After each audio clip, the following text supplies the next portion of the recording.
My sister was openly selling herself on OnlyFans, but when I told her husband, he decided to take all the money from her, and I supported him and helped him. Hey Reddit, before I dive into my story, I just want to say thanks for stopping by. If you like stories filled with betrayal, family drama, and a little bit of well-earned revenge, you're in the right place. Alright, let's get into it. Hi Reddit. My name is Daniel, and I'm 34. The mess I'm about to share isn't just something that happened to me, it shaped my entire life.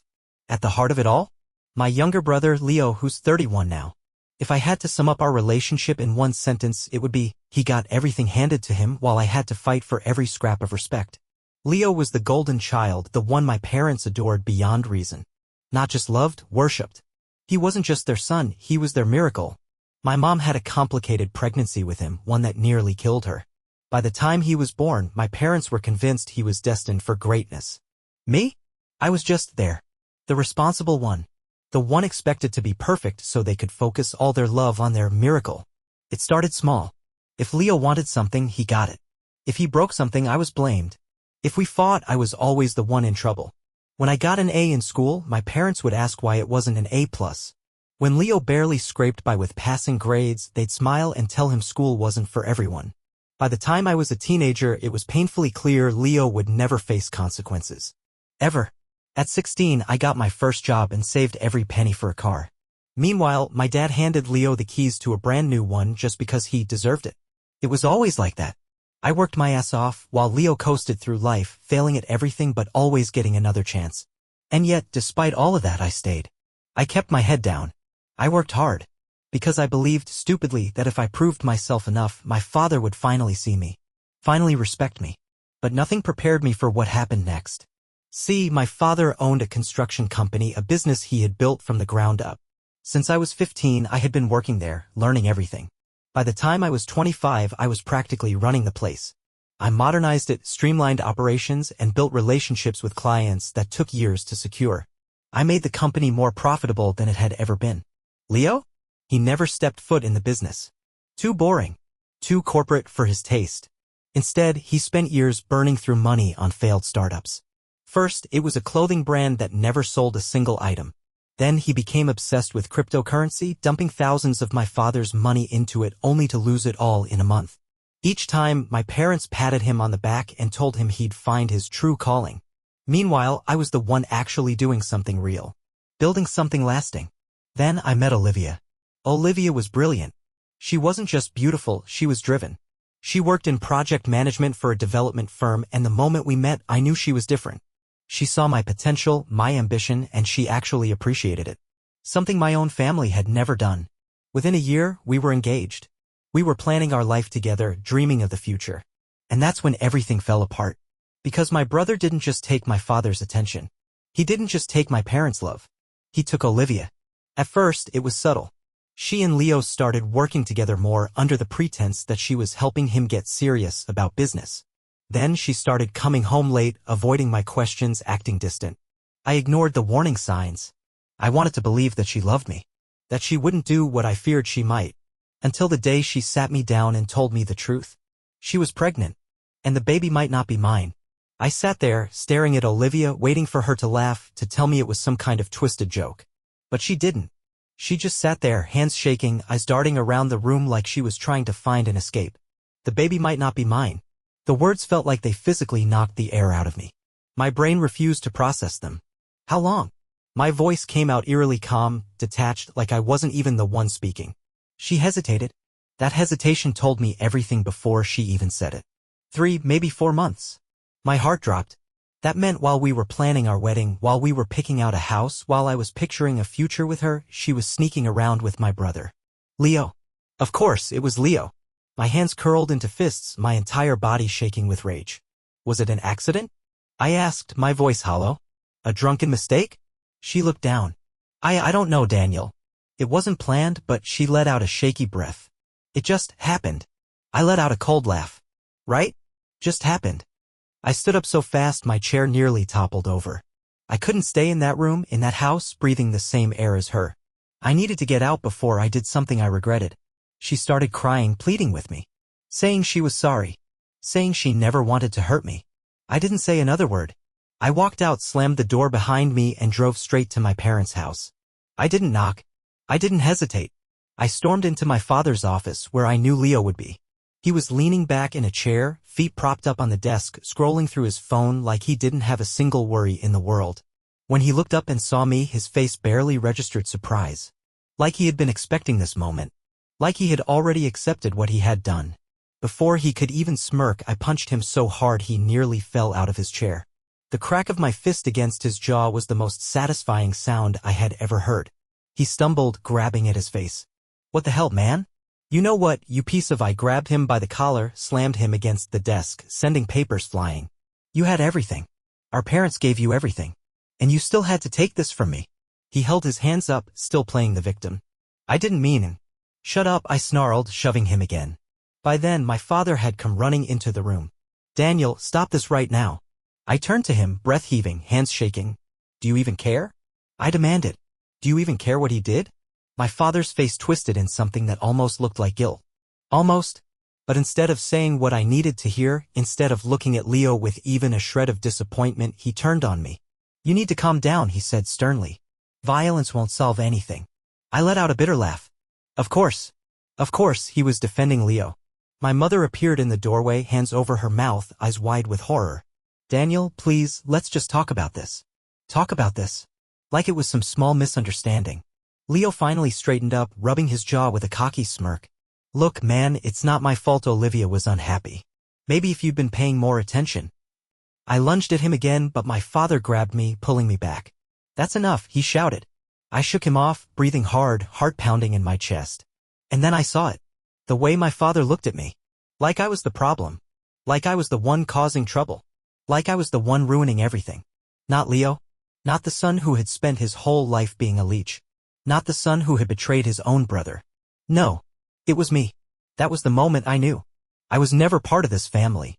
Not really. I was just the guy who was expected to keep everything together while they bent over backward to protect Leo. I took one last look at my father, at my mother, at Leo's smug, unbothered face, and I felt something snap inside me. I had wasted my whole life trying to earn their approval. Trying to prove my worth. Trying to make them see me. But I was done. I turned and walked out. I didn't care where I was going. I just knew I wasn't coming back. And then, just when I thought it couldn't get any worse, my father made his choice. A few days later, I got a message from him. Short. Blunt. He was giving Leo the company. Everything I had built, everything I had worked for, handed over to the guy who had never lifted a finger for it. I stared at the message, my blood running cold. It was over. I had lost everything. Or at least, that's what I thought. Because what happened next? That's when things really started to get interesting. I didn't respond to my father's message. What was there to say? I had spent nearly 20 years working my ass off for that company. I had modernized it, expanded it, turned it into something far more successful than it ever was under my father. And now it was Leo's. Just like that. My father didn't even have the decency to tell me in person. Just a message. Like I was nothing. I should have been angry. I should have stormed over there, demanded answers, screamed at him, at Leo, at my mother for standing by and letting it happen. But I didn't. Because something in me had changed. I wasn't going to fight for them anymore. I wasn't going to beg my father to see my worth. I wasn't going to waste another second of my life trying to hold onto something that was never really mine. So instead of answering the message, I did something else. I started making calls. I had built that company. I was the one who secured the biggest contracts. I was the one the clients trusted. And I had spent years forming relationships, real relationships, with the employees who actually kept things running. Leo had none of that. And if my father wanted to give him the business, let him have it. Let's see how long he could keep it without me. By the end of the week, nearly half of our biggest clients had pulled out. Not because I told them to, but because they trusted me. They didn't want to work with Leo. They had seen firsthand what kind of person he was, lazy, irresponsible, all talk and no action. And now that they knew I wasn't there anymore, they weren't sticking around to watch the company crumble. I also got a few calls from employees, some who had been at the company for years, others who were newer but had seen the writing on the wall. One by one, they left. Some followed me to the new job I landed almost immediately, while others found work elsewhere. And just like that, Leo was left with a company that was rapidly falling apart. But the best part? My father had no idea what was coming. Because for once in my life, I wasn't going to clean up Leo's mess. At first, I thought I was done hearing about them. I had moved on. I had a new job, one that actually respected me.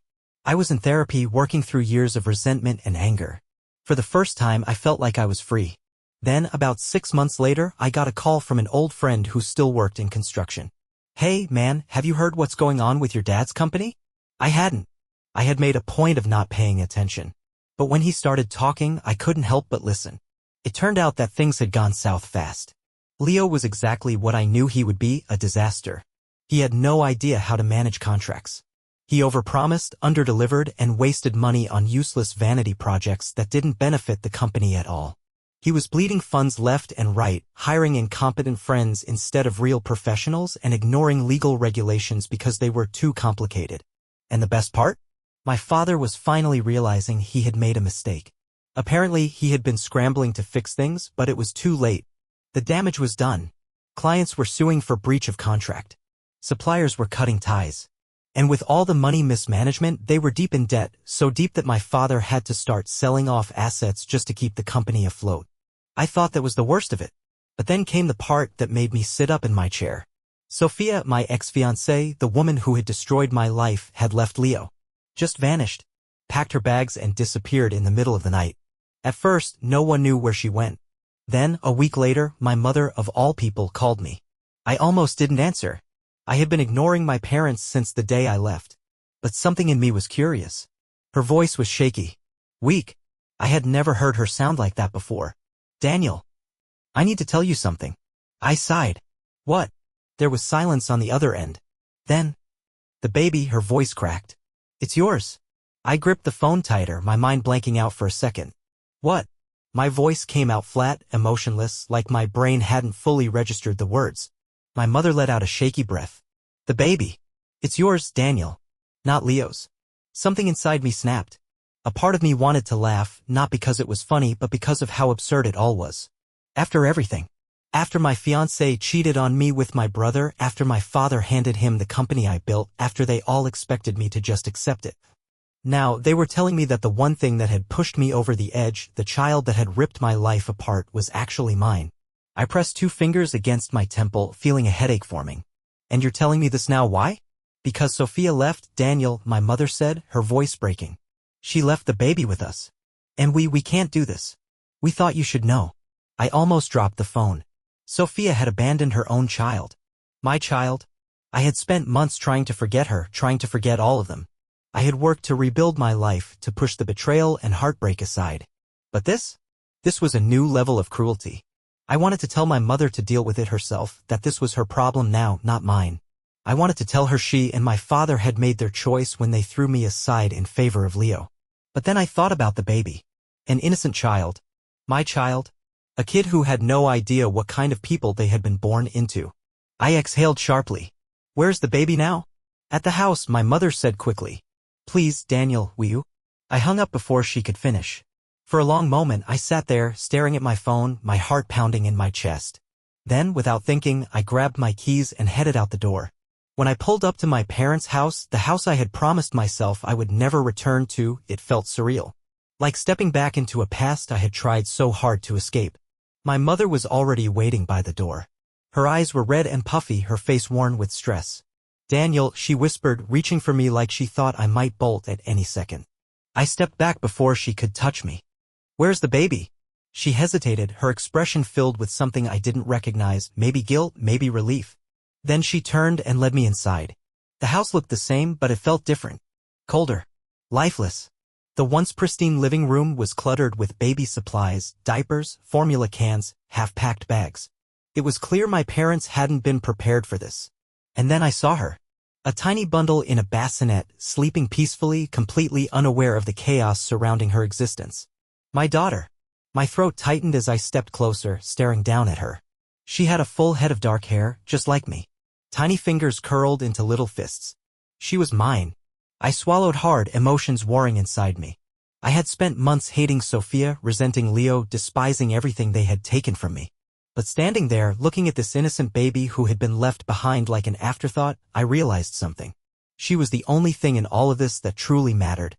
I wasn't going to leave her the way Sophia did. I wasn't going to let my parents raise her, filling her head with the same toxic favoritism that had ruined my childhood. I was taking her with me. I turned to my mother, my voice firm. "Pack her things." She blinked. What? I'm taking her home. Panic flickered across her face. Daniel, we can help. No, I cut her off. You had your chance to be a family. You made your choice. Now I'm making mine. My mother started crying again, but I didn't care. I wasn't here for her. I wasn't here for any of them. I was here for my daughter. And I wasn't going to let her grow up in a house that only loved people when it was convenient. My mother kept crying, her hands trembling as she clutched the edge of the bassinet. Daniel, please, she whispered. Don't do this. We want to help. I stared at her, and for the first time in my life, I didn't feel any anger toward her. No resentment. Just exhaustion. I was tired of being an afterthought, tired of watching them bend over backward for Leo while expecting me to just take it. And now, when everything had fallen apart, when the son they had worshipped had abandoned them, they suddenly wanted me back. But I wasn't the same desperate son who had once craved their approval. I turned away from her, picking up my baby carefully. She stirred slightly in my arms but didn't wake, just nestled closer to my chest. She smelled like baby powder and something faintly sweet, and for the first time in months, I felt something close to peace. My mother stepped forward hesitantly. She likes to be rocked after she eats. And she sleeps better when someone hums to her, she said softly, as if those tiny details would be enough to keep me here. I adjusted the baby in my arms. I'll figure it out. Daniel, we just want. I cut her off before she could finish. No, Mom. You don't get to want anything now. Not after everything. Her face crumpled, but I didn't care. I wasn't going to let them guilt me into staying. My father entered the room then, his expression tight. He looked older, more exhausted than I had ever seen him. For the first time, he wasn't looking at me with disappointment or indifference. There was something else there. Regret, maybe? She's your responsibility now, he said gruffly. Are you ready for that? I let out a short, bitter laugh. I've always been responsible. It's the one thing you did teach me.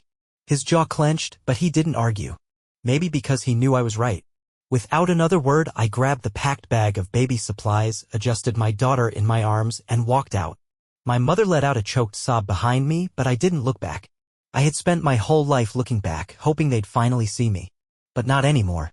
This time, I was only looking forward. The drive home was surreal. Every few minutes, I glanced at the rearview mirror, half expecting to see a ghost of my past still clinging to me. But all I saw was my daughter, still asleep in her car seat, blissfully unaware that her whole world had just changed. And so had mine. When I finally stepped into my apartment, reality hit me all at once. I was a single father now. I had no idea what I was doing. I hadn't prepared for this, hadn't thought about it, hadn't planned for it. But none of that mattered. Because I wasn't going to fail her the way my family had failed me. I sat on the couch, holding her close, her tiny fingers wrapping around mine in her sleep. I had lost my fiancé. I had lost my company. I had lost my family. But I had her. And for the first time in my life, that was enough. The next few weeks were a blur. I had always been good at adapting, at taking on responsibility, but nothing could have prepared me for being a single father overnight. Sleep became a luxury I no longer had. I learned how to function on 2 hours of rest, how to make bottles one-handed while rocking a fussy baby, how to decipher different cries, hunger, exhaustion, discomfort. The first time I changed a diaper, it was a complete disaster, but by the 5th time I could do it in the dark. I had gone from managing business deals to managing nap schedules. And as exhausting as it was, I didn't hate it. My daughter became my entire world. I named her Lily. My parents had never bothered to tell me if Sophia had given her a name, and honestly, I didn't care. Lily was mine, and I wasn't going to let the past stain her future. Work was another challenge. The company I had moved to after leaving my father's business was supportive, but even with a flexible schedule, balancing everything wasn't easy. My boss was understanding, giving me time to adjust, but I knew I couldn't keep stretching myself thin forever. Then, one evening, after a long day of work and an even longer night of trying to soothe Lily through a fever, my phone rang. I almost ignored it, but when I saw the name on the screen, my stomach twisted. Sophia. I stared at the phone, my grip tightening. After all this time, after abandoning our daughter, after throwing my entire life into chaos, she finally decided to show up? I let the call go to voicemail. A few seconds later, my phone buzzed with a message. Daniel, please? I need to talk to you. I deleted it without reading the rest. But she didn't stop. The next day, she sent another message. And another. Each one more desperate than the last. Then, a week later, she showed up at my door. When I opened it, the sight of her nearly sent me spiraling. She looked different. Tired. Like she had been running from something she couldn't escape. Daniel, she whispered, eyes flicking past me, searching. Where is she? I blocked the doorway. What do you want? She swallowed hard. I just need to see her. I laughed, shaking my head. You need to see her? Like she needed her mother when you left her behind. Tears welled up in her eyes. I made a mistake. You don't get to fix it now, I shot back. You made your choice, Sophia? She looked down, her hands trembling. Leo told me she wasn't mine. He said you'd never forgive me. That I'd just ruin her life if I stayed. I felt my entire body tense. Leo? She nodded quickly. He wanted to punish me. After everything fell apart, after he lost the company, he was angry. He blamed me. He said I ruined him. He made me believe that walking away was my only option. I wanted to hate her. I wanted to slam the door in her face and tell her to live with the consequences of her choices. But I also knew Leo. Manipulative. Selfish. Vengeful. And suddenly I realized something. Leo hadn't just ruined his own life. He had tried to ruin mine too. And when he couldn't do it directly, he used Sophia to do it. I exhaled sharply, stepping back. She's asleep. Sophia's breath hitched, her lips trembling. Can I just see her? Just for a second. I studied her, my emotions warring. Part of me wanted to say no. But then I thought of Lily. She deserved answers one day. She deserved to know that I had tried to do the right thing, even when it wasn't easy. I stepped aside. 5 minutes. Sophia let out a choked sob, nodding gratefully as she stepped inside. And for the first time in months, I wondered if maybe, just maybe, the past wasn't as finished as I thought. Sophia stepped inside hesitantly, her arms wrapped around herself like she was trying to hold herself together. I didn't move from the doorway, watching her every step, ready to shove her out if she gave me a reason. She walked into the living room, eyes darting around, and when she saw Lily sleeping in the bassinet, she let out a shaky breath. For a moment, she just stood there, staring. Then, slowly, she lowered herself to her knees beside it. She's so beautiful, she whispered, voice trembling. I stayed silent, watching her carefully. Sophia reached out as if to touch Lily's tiny fingers, but at the last second, she pulled back, curling her hands into fists against her lap. I shouldn't have left, she said, barely above a whisper. I should have fought for her. You should have, I agreed, my voice cold. But you didn't. She flinched like I had slapped her. For a long moment, neither of us spoke. The only sound in the room was Lily's soft breathing. Sophia took a deep, shuddering breath. Leo, he lied to me. He told me she wasn't yours. That if I stayed, you'd never let me be a part of her life. He said it would be easier for everyone if I disappeared. I clenched my jaw, my hands tightening into fists. I shouldn't have been surprised. Leo had always been selfish, always been a manipulator, but this was a new level of low even for him. He just wanted to punish you, I said, my voice tight. Sophia nodded. After everything fell apart, the company, his reputation, he was furious. He wanted to hurt someone, and I was the easiest target. She let out a bitter laugh. The funny thing is, I thought leaving would free me. But all it did was ruin me. I crossed my arms. And now you're here. Why? Because you suddenly realized you care. She swallowed hard. Because I can't live with myself if I don't try to fix what I broke. I exhaled through my nose, my chest tight. You can't fix it. Tears welled up in her eyes, but she didn't argue. I sighed, rubbing a hand down my face. I didn't want to have this conversation. I had spent months rebuilding my life, learning how to be a father, and I wasn't going to let her just waltz back in like none of it happened. But at the same time, Lily deserved the truth one day. Why now? I asked. Sophia hesitated, biting her lip. Because Leo's gone, she finally said. I frowned. Gone? She nodded. Disappeared. After the company collapsed and your dad cut him off financially, he started burning through what little he had left. Gambling, bad investments, borrowing money from people he shouldn't have. And then, one day, he just vanished. No one's heard from him in weeks. A strange, unexpected feeling settled in my chest. I had spent my whole life chasing after Leo's shadow, watching as he took everything from me without consequence. And now he had lost everything. I should have felt satisfied. I should have felt something. But all I felt was nothing. Sophia wiped at her eyes, glancing back at Lily. I know I don't deserve forgiveness, she whispered. And I know I don't deserve to be a part of her life. But if there's even a chance, if there's anything I can do to prove I can be better. I cut her off. She's my daughter. Sophia nodded quickly. I know. I don't trust you, I continued. And I don't know if I ever will. Her shoulders slumped, but she didn't argue. I took a deep breath. But Lily deserves to know where she came from. One day, when she's old enough, she's going to have questions. And I won't lie to her. Sophia looked up at me, hope flickering in her eyes. Does that mean? I held up a hand. It means maybe we can figure something out. But it's not going to happen overnight. You left, Sophia. You don't get to just walk back in and pretend none of it happened. She nodded quickly, wiping at her face. I understand. I wasn't sure if she did. But for now, it didn't matter. I wasn't doing this for her. I was doing it for Lily.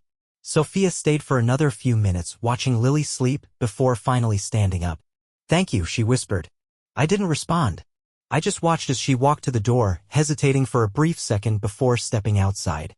When the door clicked shut, I let out a long breath and ran a hand through my hair. I had no idea what the future held. But one thing was certain. Leo was finally gone. And for the first time in my life, I wasn't looking over my shoulder anymore. Days passed and I tried to push the conversation with Sophia out of my mind. I told myself it didn't matter, that she had made her choice long ago and I wouldn't let her sudden guilt disrupt the life I had built. But no matter how much I tried to ignore it, one fact lingered in my head: Leo was gone. A part of me had assumed he would always be there, hovering like a shadow over my life, waiting for another opportunity to take what wasn't his. But now, after years of my father shielding him, after a lifetime of watching him fail upwards, he had finally hit a wall he couldn't climb over. And instead of facing it, he ran. I should have felt relief. But instead, I felt something far more unsettling. Curiosity. I didn't want to think about where he was or what he was doing, but I knew Leo better than anyone. He wasn't the type to disappear quietly. If he ran, it meant he was in serious trouble, trouble that wouldn't just go away. And if there was one thing Leo had mastered in life, it was dragging other people down with him. Then, one evening, I got my answer. I was in the middle of feeding Lily when my phone rang. I glanced at the screen and immediately felt my stomach twist. It was my father. I hadn't spoken to him since the day I took Lily. I had no reason to. I debated ignoring it, but something in me, some deep, gnawing instinct, told me to pick up. I put Lily's bottle down, pressed the phone to my ear, and said, "What do you want?" There was silence on the other end. A heavy, ragged silence, like my father was struggling to find the right words. That alone set me on edge. My father was many things, but hesitant wasn't one of them. Finally, he exhaled sharply. "Daniel. Leo's in trouble." I scoffed. "What else is new?" "This is different," he said, his voice tight. I don't know all the details, but he got involved with the wrong people. People who don't just forgive and forget. I frowned. "You mean criminals?" A long pause. "Yes." I leaned back in my chair, shaking my head. "So let me guess. He screwed someone over, they want their money, and now you're calling me because you think I'm supposed to care." My father didn't respond right away. When he finally spoke, his voice was low.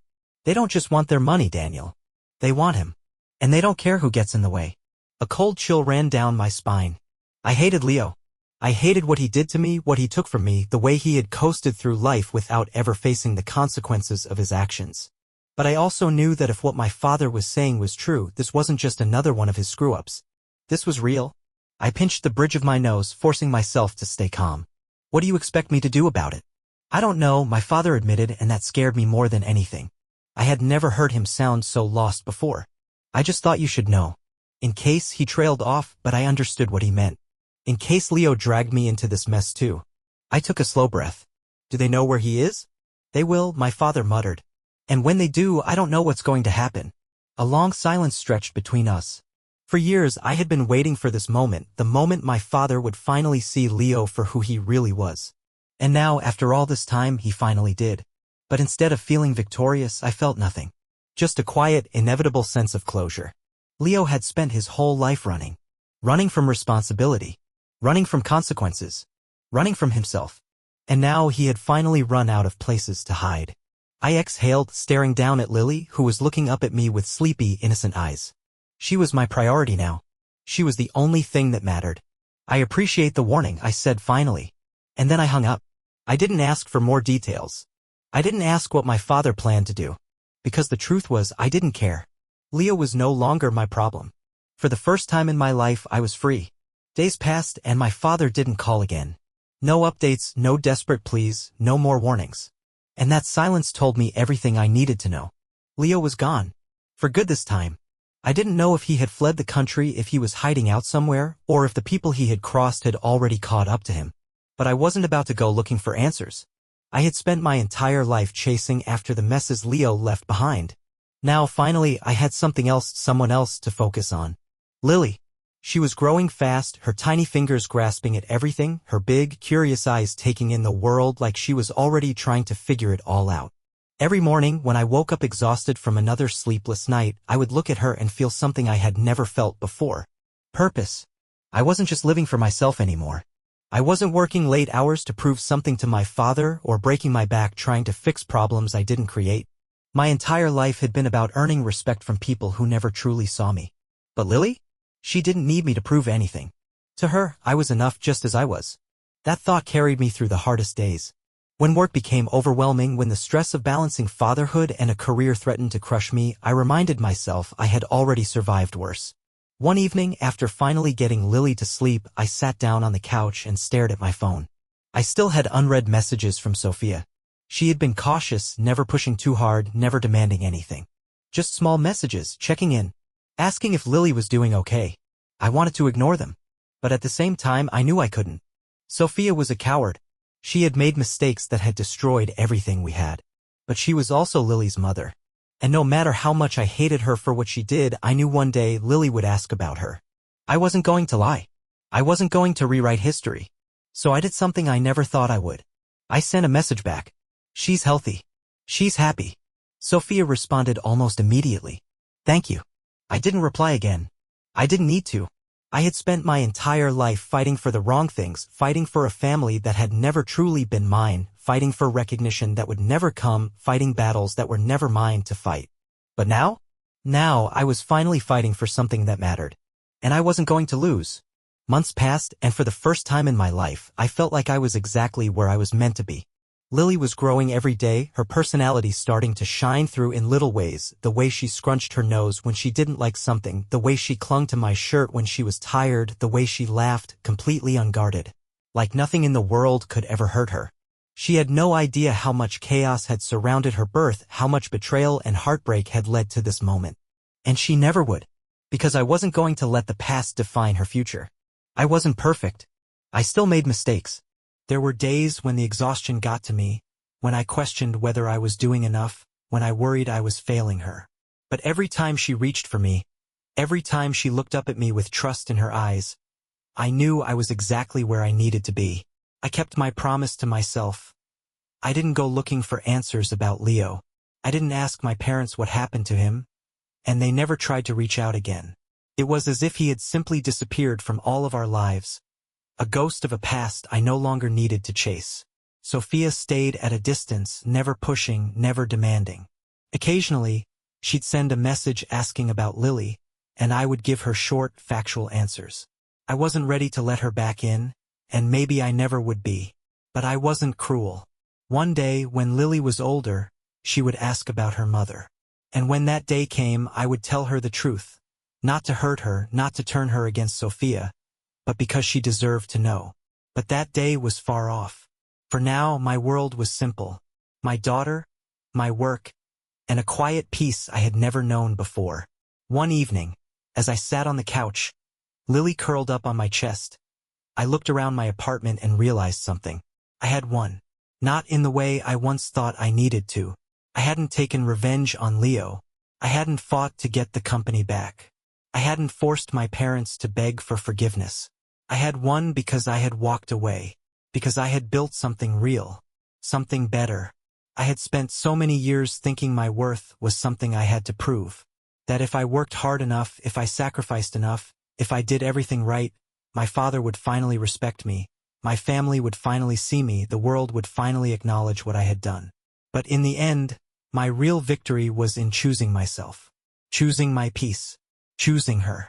As I pressed a soft kiss to Lily's forehead, feeling her tiny heartbeat against my chest, I smiled to myself, knowing that this was the life I had always deserved.